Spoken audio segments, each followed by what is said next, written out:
Friends, मैं हूं आपकी होस्ट मनु। डायरेक्ट सवाल विद मनु में आज हम वी मीडिया पर अपना पहला एपिसोड लेकर आ रहे हैं, जिसमें हमारे गेस्ट हैं मेजर जनरल राजन कोचर। मेजर जनरल राजन कोचर से जिन मुद्दों पर हम बात करेंगे वो हमारे नेबर कंट्रीज के साथ किस तरह से हमें अपनी फॉरेन पॉलिसीज को डील करना चाहिए, उन पर आज खुलकर उनसे चर्चा होगी। और उनके बारे में मैं आपको बता दूं कि उन्होंने डॉक्टरेट किया है इमोशनल इंटेलिजेंस पर। साथ ही वो विजिटिंग फैकल्टी हैं ऑफिसर्स ट्रेनिंग कॉलेज लखनऊ के। उसके साथ ही उन्होंने अभी तक 4 बुक भी लिखी हैं। साथ ही डिस्टिंग्विश्ड मेंबर हैं वो Manohar Parrikar institute of defence and strategic analysis के। और वेरियस टीवी चैनल्स पर आपने उनको डिबेटर के रूप में भी जरूर देखा होगा। चलिए वी मीडिया की तरफ से हम उनका स्वागत करते हैं।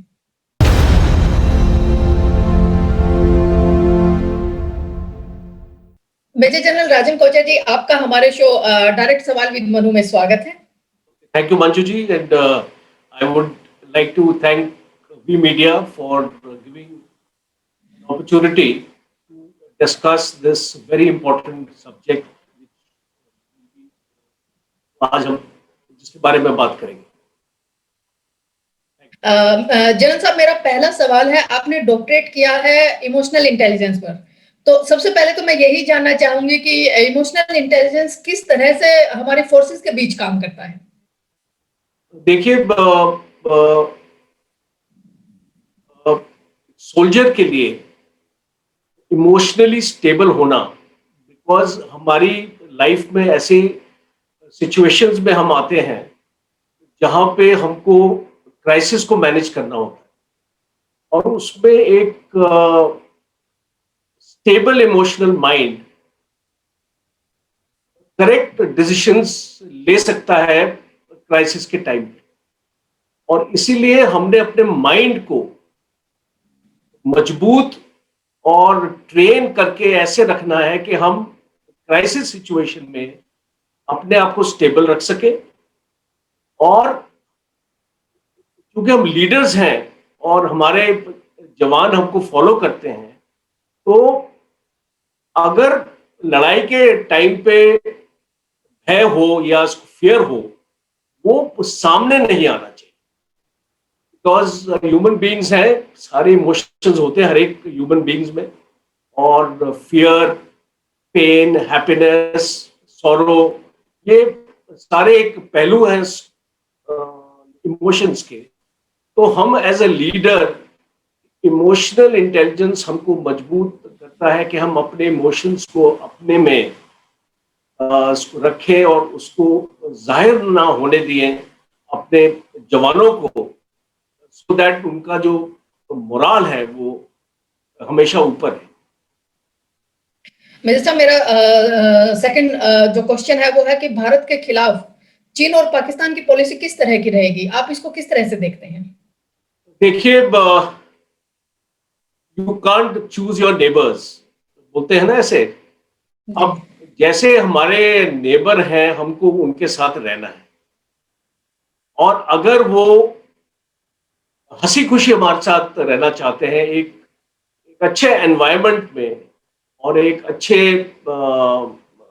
कोऑपरेशन के साथ, कौन सा देश नहीं चाहे? कोई भी देश आज की स्थिति में जहां पे रिलीजन इतनी इंपॉर्टेंट नहीं रही है और इकोनॉमिक ग्रोथ किसी भी कंट्री के लिए बहुत इंपॉर्टेंट रहा है, जो भी देश अगर रिलीजन को बढ़ावा देगा आज की स्थिति में वर्ल्ड में, वो देश कभी भी तरक्की नहीं कर पाए। और पाकिस्तान का यही हाल हो रहा है कि जितनी वहां पे अनरेस्ट है उस कंट्री में, और रोज आप सुनते हैं शियाज सुन्नीस, शियाज के अगेंस्ट क्या होता है, और बलूचिस्तान में क्या हो रहा है, कैसे वहां पे बेरोजगारी है, और पाकिस्तान की एनर्जी सिचुएशन भी सही नहीं। जब ये सारी चीजें देश को अनस्टेबल करती हैं, और जो देश अनस्टेबल रहता है वो इन चीजों से उबरने के लिए अपने नेबर्स के साथ वो ऐसी हरकत करता है कि वो कि अपने देशवासियों का फोकस कहीं और पे ले जाना चाहते हैं। सिमिलरली अगर आप चाइना की बात करें, तो चाइना एक सुपर पावर की तरफ जा रहा है। चाइना की अगर आप इकोनॉमिक डेवलपमेंट अगर देखें और चाइना के अगर आप फुटप्रिंट्स देखें, बाकी देशों में हर एक जगह आपको चाइना का सामान मिलेगा और चाइना अपनी आर्मी को भी बहुत मजबूत कर रहा है। पर चाइना का जो पॉलिटिकल सिस्टम है वो है कम्युनिस्ट, और कम्युनिस्ट सिस्टम की जो सोच है वो एक डेमोक्रेटिक नेशन की सोच के साथ मेल नहीं खाती, और इसीलिए वो चाहते हैं कि वो इंडिया को डोमिनेट करे। बिकॉज बाकी तो जितने भी देश हैं वो छोटे देश हैं उनके साथ, जो उनकी बाउंड्रीज हैं। अगर भूटान को ले लो, नेपाल को ले लो, म्यांमार को ले लो, बांग्लादेश को ले लो और पाकिस्तान को ले लो, तो ये जो साउथ एशियन नेशंस हैं ये खुद जूझ रहे हैं अपने इकोनॉमिक कंडीशन के साथ, और चाइना उनको एक वो एड दे रहा है, उसको लोन्स दे रहा है, उनको विन ओवर करने की कोशिश कर रहा है। वो इंडिया के साथ नहीं कर पा रहा है, बिकॉज इंडिया एक सेल्फ रिलायंट देश है और हमारी अपनी इंडस्ट्री है, हमारी अपनी सोच है, हमारी पहचान है, और इसीलिए वो जो हमारे ऊपर हावी होना चाहता है। दूसरा, वो इंडिया और यूएस के साथ जो अभी जो रिलेशंस हमारे बन रहे हैं वो चाइना की लाइकिंग के लिए नहीं है। तीसरा, जो कश्मीर में आर्टिकल 370 हमने लगाया है वो चूंकि पाकिस्तान के साथ एक उसका एक कोवर्ट एग्रीमेंट है, तो पाकिस्तान हमारे ऊपर प्रेशर नहीं डाल पा रहा है, इसीलिए पाकिस्तान ने चाइना को रिक्वेस्ट किया कि आप इंडिया के ऊपर प्रेशर डालिए और आर्टिकल 370 को वापस लीजिए। आपको याद होगा कुछ महीने पहले पाकिस्तान का फॉरेन मिनिस्टर चाइना गया था, जो ये सारी जब प्रॉब्लम्स हो रही थी हमारी चाइना के साथ, और मीडिया में भी इसके बारे में आई थी खबर कि उनका जो डिस्कशन था वो आर्टिकल 370 के ऊपर, जो काफी उन लोगों ने उस पर डिस्कस किया था। तो ये सारी जो सब कॉन्टिनेंट की जो पॉलिटिकल सिचुएशन है, अगर आप इसको देखेंगे तो ये कंट्रीज में ये तो उनकी जो पॉलिसी है, उनकी जो डिफेंस पॉलिसी है, उनकी जो फॉरेन पॉलिसी है, वो इस तरीके बन रही है कि वो इंडिया का ग्रोथ नहीं देखना चाहते, इसीलिए प्रॉब्लम्स आ रही है। मेजर साहब, जिस तरह से अभी आपने बात की कि पाकिस्तान का जो रिलीजियस पॉइंट ऑफ व्यू से जिस तरह से अनरेस्ट वहां पे चल रहा है, अब देखिए अगर वो मुस्लिम कार्ड ही खेलते हैं, चाइना में मुस्लिम्स की किस तरह से स्थिति है, वो उस पर कंप्लीटली साइलेंट हो जाते हैं, ऐसा क्यों? अभी आपने इस उगर्स के बारे में तो सुना होगा कि चाइना ने human rights as a matter of fact almost 1 lakh Uyghurs को उन लोगों ने कैंप में डाला है और उनकी इंडोक्ट्रिनेशन कर रहे हैं, और उनका जो है उसको दिमाग को बदलने की कोशिश कर रहे हैं, वो चाइना की पॉलिसीज को एक्चुअली फॉलो करें। कम्युनिस्ट देश होते हुए चाइना किसी भी अपने सिटीजन के अगेंस्ट, जो भी सिटीजन अगर खड़ा होता है और अपना व्यू पॉइंट रखना चाहता है, उसको वो एक्सेप्ट नहीं करता। आपने टिएनमेन स्क्वायर का इंसिडेंट आपने सुना होगा इतने साल पहले, जहां पे टैंक्स आ गए थे और उसको लोगों को काफी कैजुअलिटीज हुई थी वहां। तो जितने भी चाइना के लीडर्स अभी तक आए हैं, माओ से लेके चंगाई शेख से लेके चाओ एन लाई से लेके और अभी जो माओ शी जिनपिंग है, ये सारे लीडर्स एक सोच के साथ आए हैं कि 2035 तक हम चाइना को ऐसा सुपर पावर बनाएंगे कि हम यूएस से भी आगे निकल जाएंगे। और इसीलिए आपने इसको देखा कि साउथ चाइना सी में चाइना की क्या हरकत हो रही है। वो जो बाकी जितने भी देश जो हैं वहां पे 7 देश हैं साउथ चाइना सी में, वो उनको वहां पे फ्रीडम ऑफ मूवमेंट नहीं करने दे रहे। और इसीलिए यूएस को आना पड़ा और फ्रीडम ऑफ मूवमेंट मैन्यूवर्स जो है यूएस ने वहां पे करे। बिकॉज कौन सा ऐसा देश है जिससे चाइना डरता है? आज वो एक ही देश है और वो है यूनाइटेड स्टेट्स।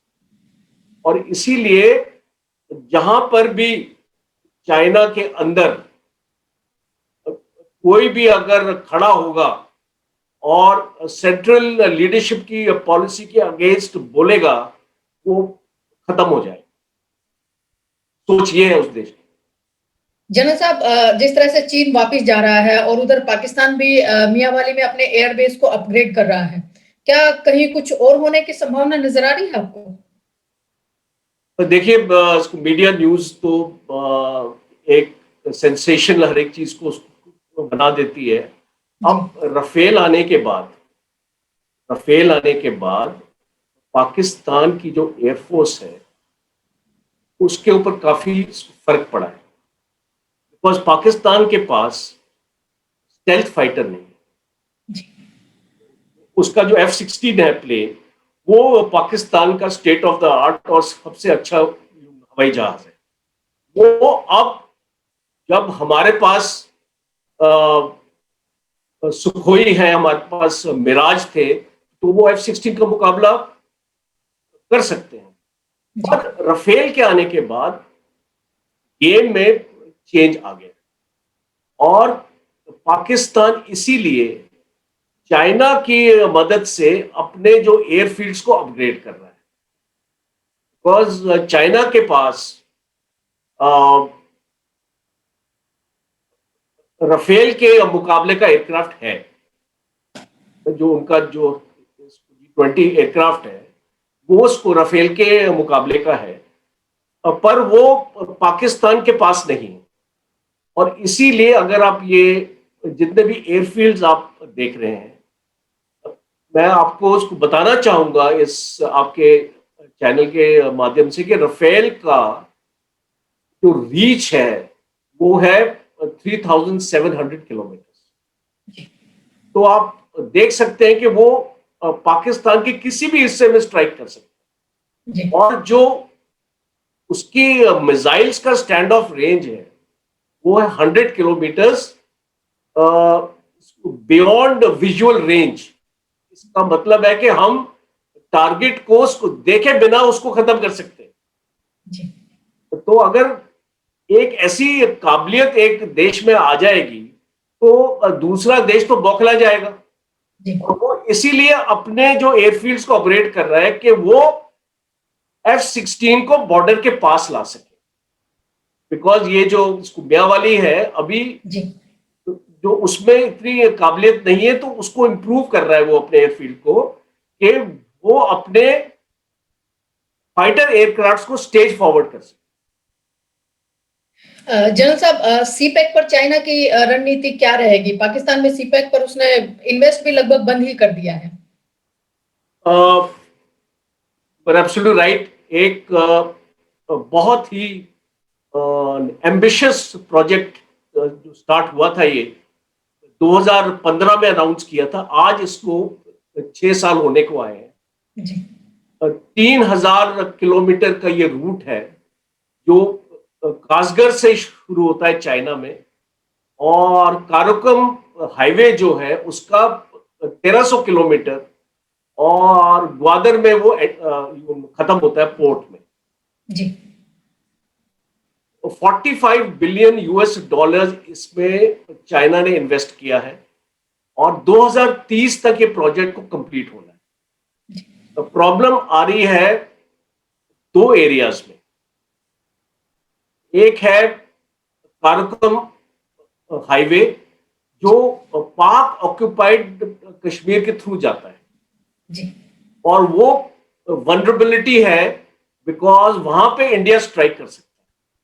तो चाइना इज वरिड कि अगर हम पीओके से जाएंगे और उनको जाना ही पड़ेगा, जी तो वहां पे जो इंडिया का जो थ्रेट है वो हमेशा रहेगा। दूसरा, ग्वादर में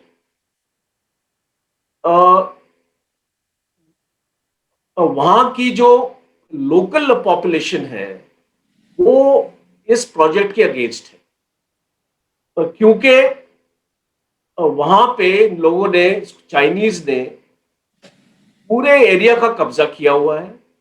और वहां पे जो नेशनल फोर्सेस है इनकी, बलूचिस्तान नेशनल फोर्स जो है वो चाइना के लिए एक थ्रेट बन रही है, बिकॉज चाइनीज को अपनी सिक्योरिटी के ऊपर प्रॉब्लम आ रही है और इसीलिए वो ग्वादर को एक फोर्ट में एक्चुअली कन्वर्ट कर रहे हैं। और वहां की पॉपुलेशन का ये मानना है कि हो सकता है कि इसको बलूचिस्तान से अलग कर दिया जाए, तो पाकिस्तान का इसको दूसरे हिस्से में इसको शामिल कर लिया जाए, और इसीलिए वो उनकी एप्रीहेंशन है। तो प्रोजेक्ट पाकिस्तान के लिए बहुत ही बेनिफिशियल होगा, बिकॉज पाकिस्तान की जितनी भी एनर्जी नीड्स हैं, तो जो उनकी इलेक्ट्रिसिटी है, उनका सोलर पावर है, और जितनी भी हाइड्रो पावर है, वो इससे जनरेट होगा। बिकॉज आपने हाल ही में आपने सुना होगा कि पूरे पाकिस्तान में 3 दिन तक लाइट नहीं थी, इलेक्ट्रिसिटी नहीं थी, बिकॉज वहां पे वो जितने भी उनके जो पावर जनरेटर्स हैं, उनके जो सिस्टम है वो बहुत ही पुराना है एंड फ्रीक्वेंट उसमें ब्रेकडाउन होते हैं। और इसीलिए पाकिस्तान चाहता है कि सीपेक जल्दी से जल्दी बने, और एक उसको एडवांटेज उसको ये भी मिलता है कि एक बार सीपेक आ गया तो इंडिया 2 बार सोचेगा कि भाई पीओके के बारे में, जी बिकॉज अभी हमने इसको मुद्दा रेस किया है कि हमको पीओके वापस चाहिए, और इस गवर्नमेंट ने ही स्टार्ट किया ये चीज। पार्लियामेंट में भी आपने सुना होगा, इस पर डिस्कशन हुआ है, और अमित शाह जी ने भी स्टेटमेंट दिया इसके बारे में। तो ये पाकिस्तान की वल्नरेबिलिटी है, और चाइना इसीलिए इसके ऊपर सोच कर रहा है कि हम जो यहाँ पे पैसे इन्वेस्ट करेंगे, बिकॉज अल्टीमेटली पाकिस्तान का जो बेल्ट रोड इनिशिएटिव है, one belt one road initiative जो चाइना का है, वो सीपेक से ही जी जो उसका कंबाइन होता है। जी तो CPEC is the starting point, और जी वो आगे तक जाएगा। जी तो सीपेक की अगर नहीं टेक ऑफ करेगा तो उसका जो one belt one road initiative भी वो जो अफेक्ट करेगा। जनरल साहब, वन बेल्ट वन रोड पर भारत हमेशा विरोध करता रहा है, इसकी क्या वजह मानते हैं आप? देखिए, चाइना का अगर आप 2011 में शी जिनपिंग ने जब टेक ओवर किया था as the president of the communist party and commander in chief Xi of the Chinese army, PLA जी सब, तो उसने एक अनाउंसमेंट की थी। एक उसका व्हाइट पेपर है, उसको आप अगर उसको पढ़ेंगे, उस व्हाइट पेपर में उसने क्लियरली इसको लिखा था कि वो चाइना को 2035 तक कहां तक लेके जाना मांगता है, जी और ये जो इसको बेल्ट रोड इनिशिएटिव है वो उसका एक हिस्सा है। 65 कंट्रीज के साथ चाइना ने एग्रीमेंट किया है, और ये जो बेल्ट रोड इनिशिएटिव है ये 65 कंट्रीज को कनेक्ट करेगा, और इसमें इसको जिंगजियांग जो उसको प्रोविंस है वहां से स्टार्ट होगा, अलमाटी, तेहरान, इस्तांबुल, मॉस्को, डुएसबर्ग तक, और ये मैरीटाइम बाउंड्री से भी चलेगा। 2 तरफ से ये चलेगा, एक तो लैंड बाउंड्री से चल रहा है, एक ये सी बाउंड्री से भी चलेगा, जिसमें Hanoi, Kuala Lumpur, Jakarta, Colombo, Nairobi और एथेंस, वेनिस और रोटरडैम तक, इसका ये मतलब है कि ये यूरोप तक जाएगा। जी तो ये एक बहुत ही ग्रैंडुअस टाइप का प्लान है।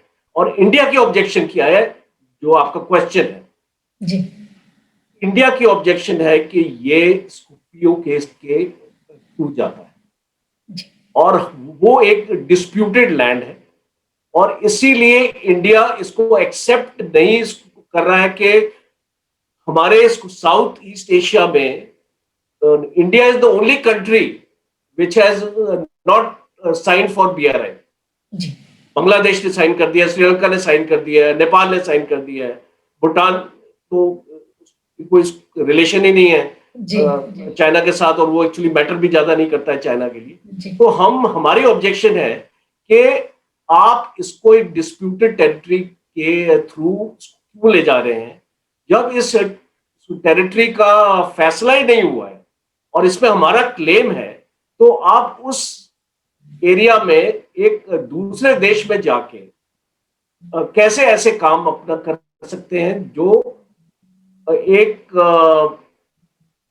ओवरऑल इंटरेस्ट में नहीं है इंडिया की, इसीलिए हमारी ये ऑब्जेक्शन।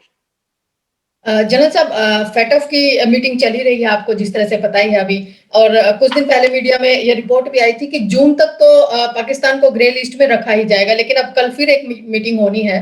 तो उसके बाद आपको क्या लगता है कि किस तरह की कार्रवाई की जाएगी? क्योंकि खबरें निकलकर ये भी आ रही हैं कि फ्रांस को ऑब्जेक्शन है, जिस तरह से प्रॉफिट मोहम्मद के कार्टून पे और उस पे जब डिमोन्स्ट्रेशन हुआ था मोस्ट ऑफ द उसमें, लेकिन पाकिस्तान ने भी उसमें बढ़ चढ़ कर हिस्सा लिया था। आप क्या समझते हैं? देखिए, जून 2018 में पाकिस्तान को डाला था FATF में, ग्रे लिस्ट में। और अगर एक देश की इंटेंशन अगर सही है, अभी उसको 3 साल होने वाले, जी 3 साल में पाकिस्तान ने क्या किया? 27 ऑब्जर्वेशंस थी जो FATF ने रेज की थी, उसमें पाकिस्तान ने 21 पॉइंट्स पे अमल किया है। और वो 21 पॉइंट्स बहुत ही माइनर पॉइंट्स थे। जो मेजर पॉइंट्स, सबसे मेजर पॉइंट है कि आपने अपने देश में टेररिस्ट को अपने बेसिस आपने क्यों बनाने दिया, और आपको अपने सारे बेस जितने भी हैं, लश्करे तोयबा हो गया, तालिबान हो गया, जो भी आपकी जो टेररिस्ट ग्रुप्स हैं, आप उसको डिसमेंटल कीजिए, और जितने भी टेररिस्ट लीडर्स हैं आप उनको अरेस्ट करके उनको जेल में डालिए, उनके अगेंस्ट केस कीजिए। अभी पाकिस्तान ने खाली उसको लखवी को अरेस्ट किया है, जी एक बंदे को अरेस्ट किया है, जी और खैबर पख्तूनवा में कोई 700 या 800 लोगों को अरेस्ट किया। जी कि इससे ज्यादा पाकिस्तान ने कोई एक्शन नहीं लिया है। और जितनी भी टेरर फाइनेंसिंग है आज और मनी लॉन्ड्रिंग है, वो पाकिस्तान से अभी भी हो रही है। तो मुझे नहीं लगता, हो सकता है कि पाकिस्तान को ब्लैक लिस्ट में नहीं डाला जाए, और हो सकता है कि पाकिस्तान को अक्टूबर तक एक मौका, अभी इसको जून में दोबारा, इसको 22 फरवरी को अगली मीटिंग है जी तो नेक्स्ट अभी मीटिंग आई थिंक 2 दिन में होने वाली है। जी जी तो ये मीटिंग में मुझे नहीं लगता कि पाकिस्तान ग्रे लिस्ट से निकलेगा, और उसको हो सकता है 6 महीने का टाइम और दिया जाए, और उसमें अगर वो कुछ इसमें इसको बदलाव ला सकता है, इसकी उम्मीद नहीं है मुझे। बिकॉज 3 साल हो गए, अगर एक देश सिंसियरिटी के साथ अगर अपने टेररिज्म को बंद करना चाहता है, तो वो अभी तक कर चुका होता। और इसीलिए पाकिस्तान को IMF से, वर्ल्ड बैंक से, यूरोपियन यूनियन से लोन्स नहीं मिल रहे हैं, जी तो वो जो FATF में है वो, तो और इसीलिए वो चाइना की तरफ दौड़ रहा है। जी सऊदी अरेबिया ने भी उनका दरवाजा बंद कर दिया है। तो ये सारी सिचुएशंस मैं समझता हूं कि इमरान खान को समझनी चाहिए, अगर वो अपने देश को आगे ले जाना चाहते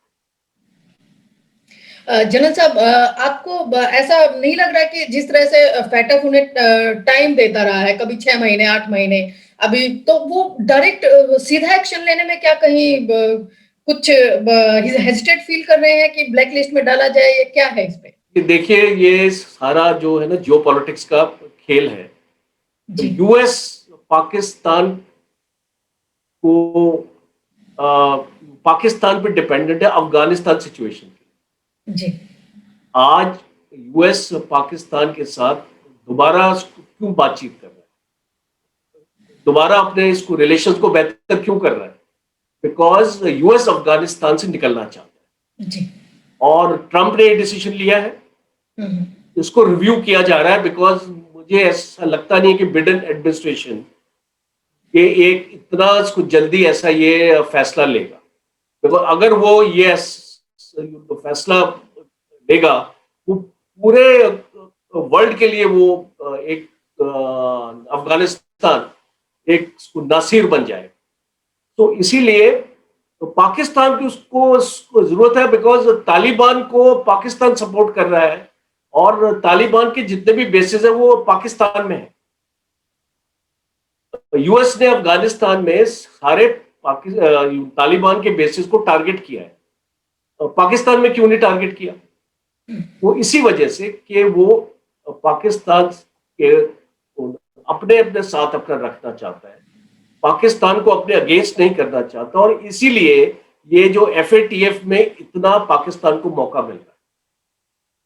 जना साहब, मेरा अगला सवाल है कि अगर हमारे दोनों बॉर्डर पर युद्ध पहुंच जाए, टू फ्रंट वॉर की अगर हमारी स्थिति हो, तो हम कहां स्टैंड करते हैं?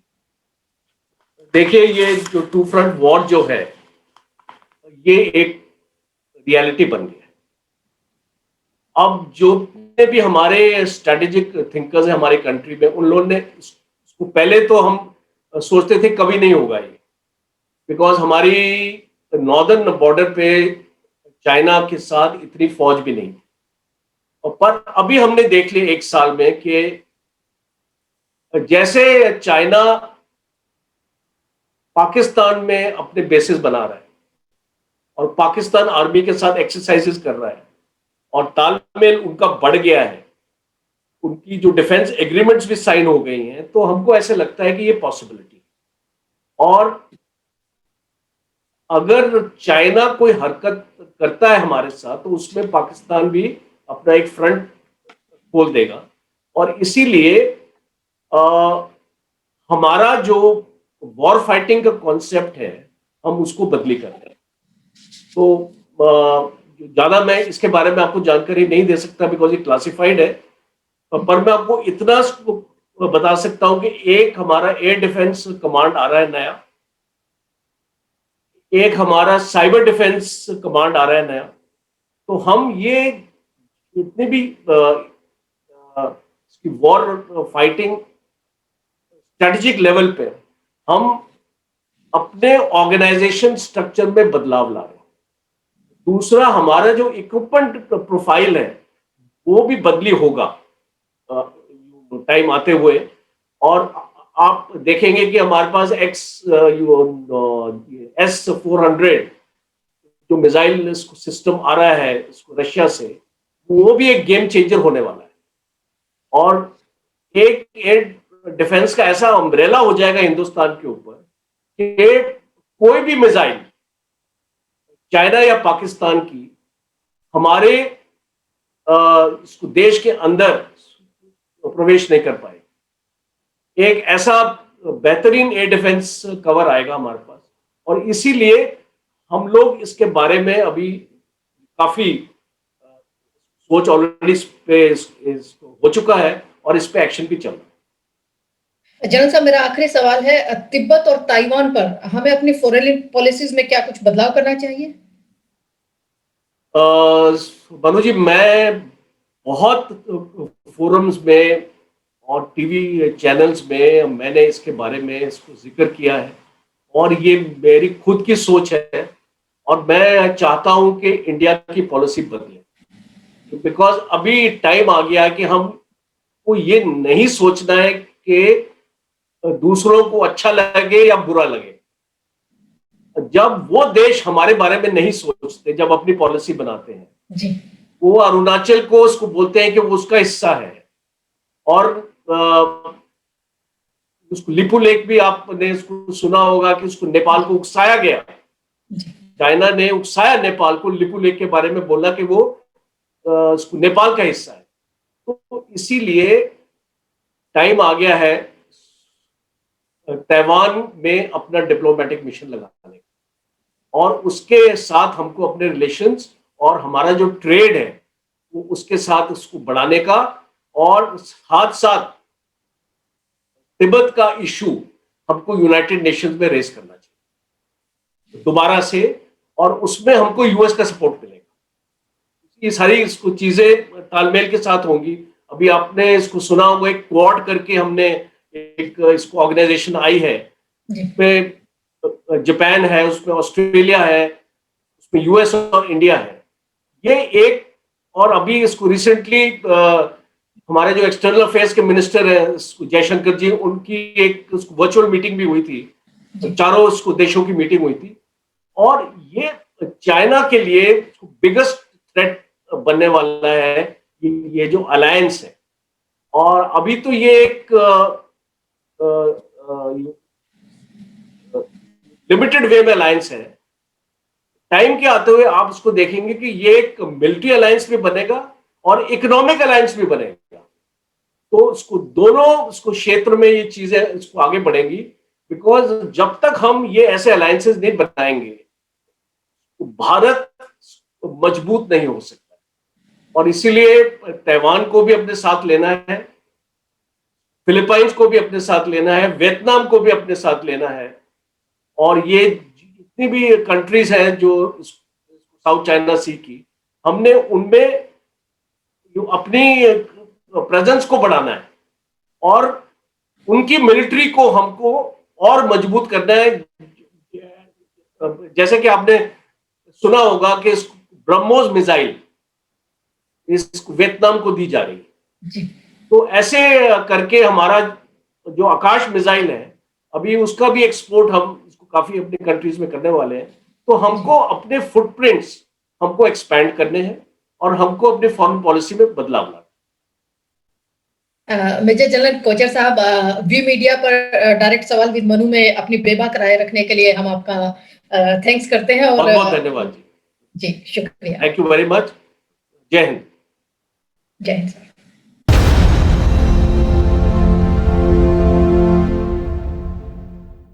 ये थे हमारे आज के गेस्ट मेजर जनरल राजन कोचर, जिन्होंने हमें बताया कि किस तरह से अपने नेबर कंट्रीज को डील करने के लिए हमें अपनी फॉरेन पॉलिसीज में बदलाव की जरूरत है। अगले एपिसोड में हम आपकी मुलाकात करवाएंगे एक और नई हस्ती के साथ डायरेक्ट सवाल विद मनु में। तब तक आप बने रहिए हमारे साथ, यानी कि वी मीडिया के साथ।